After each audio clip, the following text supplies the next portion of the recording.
Hello there, you're now with me, Hendy Gui, and welcome to your 5 p.m. English news on TVS. Let's dive into the headlines for today.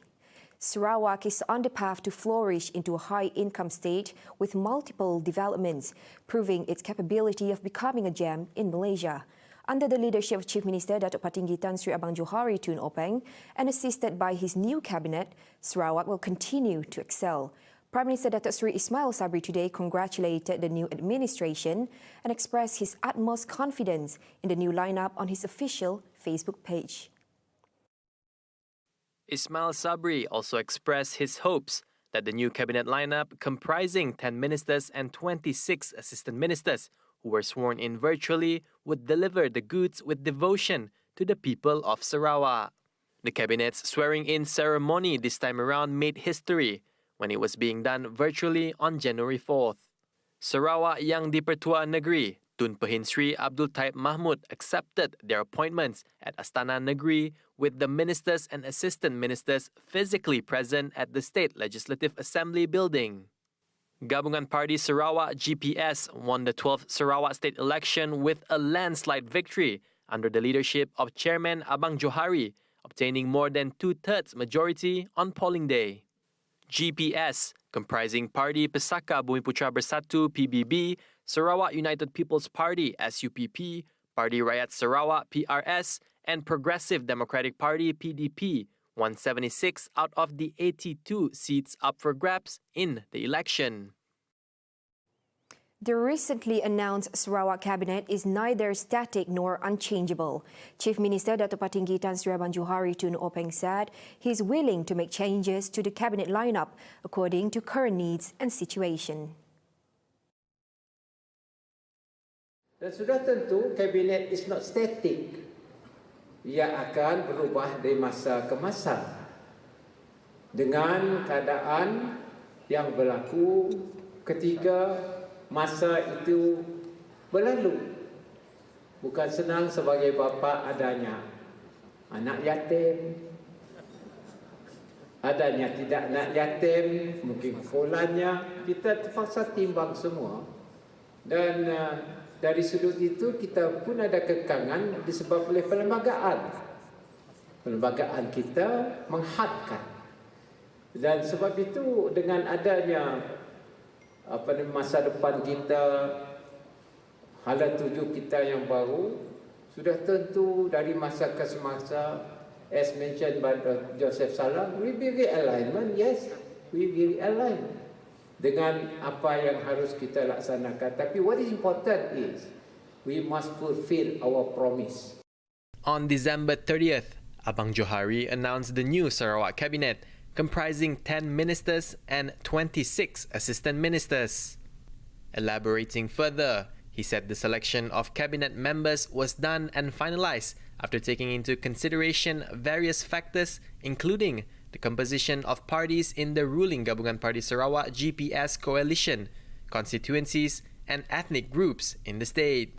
Kita ada 34 janji dalam manifesto yang harus kita laksanakan. Dan sebab itu kita berhati-hati dalam kita hendak menubuhkan kabinet, dan juga bagaimana kabinet ini dapat bersatu bersama-sama untuk menunaikan janji 34. Now, the Chief Minister Datuk Patinggi Tan Sri Abang Johari Tun Openg described the victory of Gabungan Party Sarawak GPS in the 12th state election as a team victory, which comprised the component parties' leaders down to the grassroots personnel. The GPS chairman also expressed his gratitude and appreciation to everyone involved, despite having to face the concerns of COVID-19, in addition to the uncertain weather on top of the proclamation of emergency by the Yang di-Pertuan Agong. Dan ini betul-betul mencabar. Dan akhirnya Alhamdulillah Agong pun bersetuju untuk membatalkan darurat dan kita boleh adakan pilihan raya. You just imagine, kalau dia tidak setuju, kita terpaksa pilihan raya bulan Februari dan Mac. Kita tak tahu. Omicron pun datang. Satu, varian yang kita tidak tahu. Nombor duanya, monsun. Tapi Alhamdulillah, dengan adanya persetujuan ini, kita dapat mengadakan pilihan raya. Dan kita terpaksa bekerja di dalam SOP yang telah ditetapkan. Sebab itu saya ucap tahniah kepada saudara yang telah bekerja kena mengikuti SOP. Abang Johari said so during the dinner appreciation ceremony, which was held to appreciate Sarawak officers involved in the state election on Wednesday. Earlier, GPS, led by Abang Johari, won 76 out of the contested 82 seats in the 12th state election on December 18. Parti Rakyat Sarawak PRS Acting President Datuk Joseph Salang Gandum has requested to be given adequate representation and portfolios in the state cabinet, in which the ministerial portfolios should reflect the composition of parties under the ruling Gabungan Parti Sarawak, adding that the state cabinet has yet to reflect on a greater IBAN representation. However, he expressed his confidence as it is just the beginning of the term, and that in the event a realignment occur to fine-tune the Chief Minister's cabinet, it is hoped that PRS will be given better representation. Yang Amat Berhormat, with his wisdom, has followed our party seniority and has included 1 minister and 4 assistant minister posts given to PRS. But anyway, this is only the beginning of the term. And we know, with your wisdom, you will fine-tune your cabinet, and when you do the realignment, hopefully, PRS will be given better representation. Joseph Salang added that the support given by Chief Minister Datuk Patinggi Tan Sri Abang Johari Tun Openg played a vital role in PRS 100% victory. He said this while speaking at the Gabungan Parti Sarawak GPS appreciation ceremony on Wednesday night. Prior to the 12th state election, PRS was led by the late Tan Sri James Jimut Masing, who was the Minister of Infrastructure and Port Development. PRS candidates fielded during the election was Datuk John Sikitayai, Datuk Liwan Lagang, Datuk Malcolm Musen, and Datuk Snodan Lawan.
Welcome back. Now, SKS Airways Sdn Bhd, a new commercial airline in Malaysia, has been awarded the Full Air Service License ASL by the Malaysian Aviation Commission effective January 1st, 2022. In a statement today, Director Dato' Rahman Ahmad said, with the obtainment of the ASL, SKS Airways is now officially in business and poised to launch flight operations in the very near future.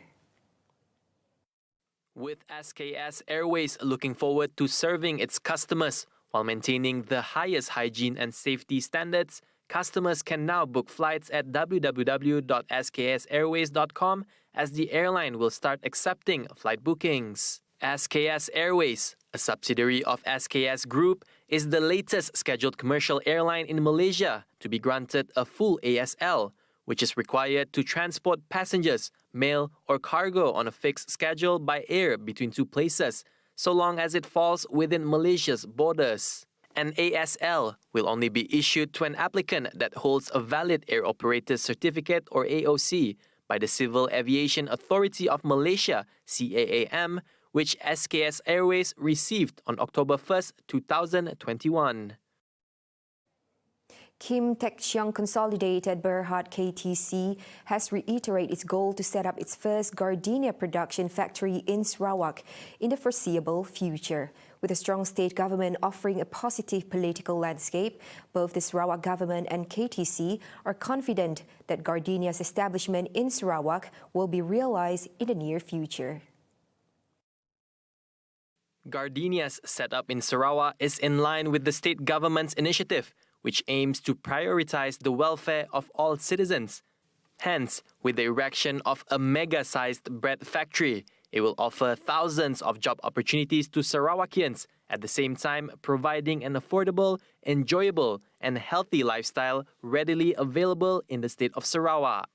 Its executive director, Dexter Lau, was in response to the recent photo that has been circulating social media, which depicts a building with a Sarawakian address bearing the logo and trademark of Gardenia, in which the company wishes to deauthenticate the said photo.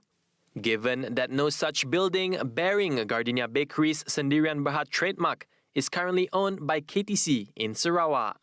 For records, Kim Tech Chiang Consolidated Berhad or KTC in 2020 has obtained the exclusive right to use the Gardenia trademark in Sabah, Sarawak, and Indonesia after inking two separate license agreements with the registered trademark holders.